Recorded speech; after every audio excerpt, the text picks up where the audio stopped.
दोस्तों नमस्कार। क्या पढ़ रहे थे अपन? चक्रवर्ती ब्याज। चक्रवर्ती ब्याज में एक क्वेश्चन दे रखा था 6,000 रुपये।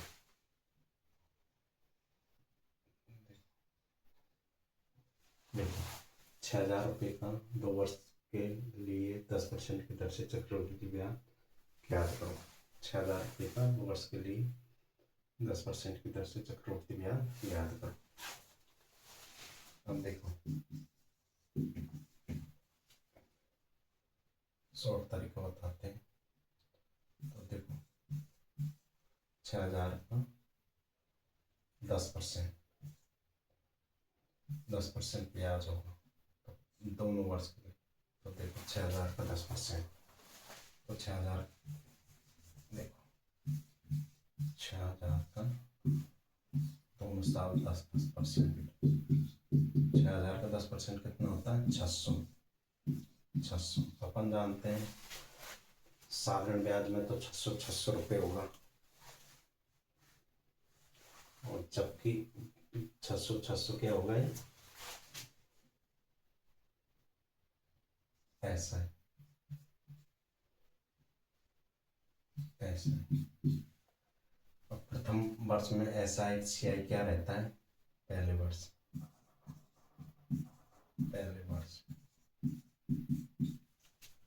और ये दूसरे।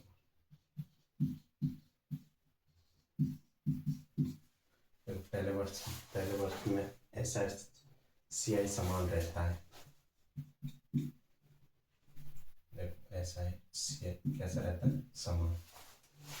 CI क्या है? कंपाउंडिंग। चक्रवृद्धि ब्याज को शॉर्ट में बोलते हैं CI। कंपाउंडिंग से बोलता है कंपाउंड इंटरेस्ट का। देखो C ले लिया और I ले लिया इंटरेस्ट का, तो CI हो गया। तो देखो 600। अब देखो पहले इस पे इसका CI निकालना, 600 का CI निकलेगा तो इसका 10% और एक्स्ट्रा जुड़ जाएगा, क्योंकि चक्रवृद्धि ब्याज के ऊपर ब्याज लगता है। इसका 10% कितना होगा? 60। इस प्रकार तीनों को मिला के जोड़ देंगे, टोटल ब्याज आ जाएगा 600, 1200, 60 रुपये। ये क्या हुआ? चक्रवृद्धि ब्याज।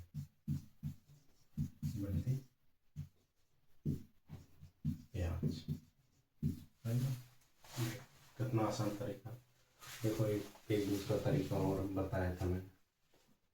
मूलधन का 80%। मूलधन क्या है? मूलधन का 80%। आर गियरिंग और समिति की।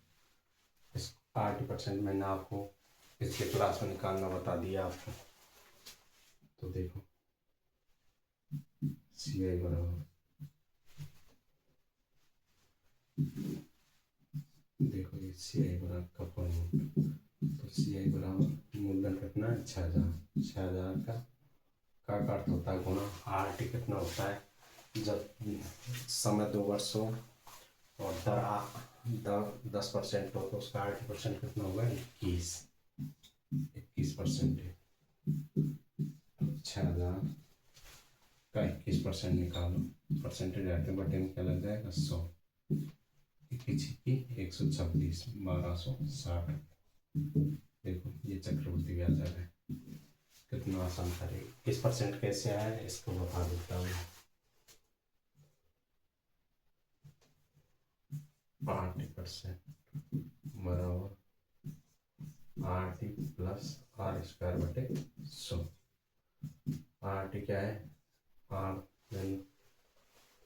मैंने बताया R कितनी थी रखी? 10 और समय 2 वर्ष। R कितना है? 10, तो 10 का स्क्वायर। तो देखो 10 का स्क्वायर 20, 10 का स्क्वायर 100 होता है, तो ये कट जाएगा एक बार। 21। 80% कितना है? 21%। आगे इस प्रकार निकाल सकते हैं।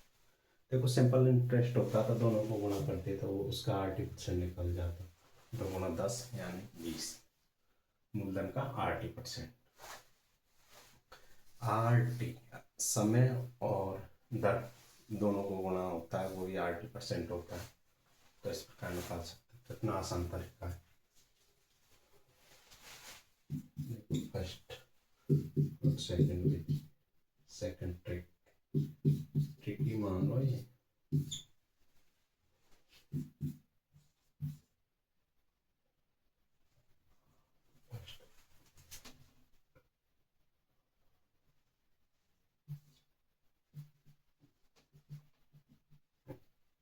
फर्स्ट इससे निकाल सकते हो।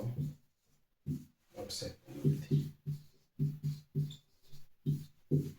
देखो का समझ में नहीं आया आपके। 600 रुपये का 2 वर्ष के लिए 10% दर से चक्रवृद्धि ब्याज निकालना था। तो देखो 600 का 10% कितना होता है। देखो 2 वर्ष में अलग अलग निकलेगा 10%। पहले वर्ष में अपन जानते हैं SI समान रहता है पहले वर्ष। तो देखो ये दूसरे वर्ष में मिला के हुआ है दूसरे वर्ष। तो देखो 600 दोनों सेम रहेगा। अगर सिंपल इंटरेस्ट होता है टोटल 1200 रुपये आ जाता, लेकिन सिंपल इंटरेस्ट नहीं, क्या है, चक्रवृद्धि ब्याज। तो पहले वर्ष पे फिर 10% निकलेगा। तो 600 का 10% कितना है, जो पहले वर्ष में जो ब्याज आए उस पर 10% और निकालना पड़ेगा जब जाके CI आएगा। तो 60%, तीनों को मिला के कितना हो जाएगा, 1260 रुपये। ओके।